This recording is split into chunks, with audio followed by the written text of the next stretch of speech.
یہ علماء کہتے ہیں نا 4 آسمانی کتابیں. اب ان سے پوچھئے، ایک تو ہو گیا قرآن. قرآن کس پہ اترا؟ محمد رسول اللہ پر. دوسری ہو گئی انجیل، وہ کس پہ اتری؟ عیسیٰ علیہ السلام پر. تیسری ہو گئی توریت، وہ اتر گئی موسیٰ علیہ السلام پر.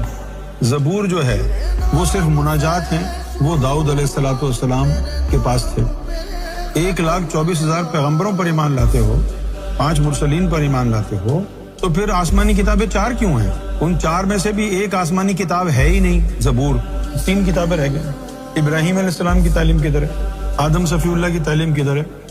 یہ جو ہندو ہمارے جو بھائی ہیں، یہ جو وید کا ذکر کرتے ہیں، یہ جو وید ہے یہ آدم صفی اللہ کی تعلیم، لیکن تم شامل ہی نہیں کرتے. اگر تم شامل کرتے تو مسلمانوں کو کم سے کم اتنا پتا ہوتا کہ یہ جو ہندو قوم ہے یہ کافر نہیں ہے، یہ بھی اہل کتاب ہیں، لیکن آپ کو معلوم ہی نہیں ہے.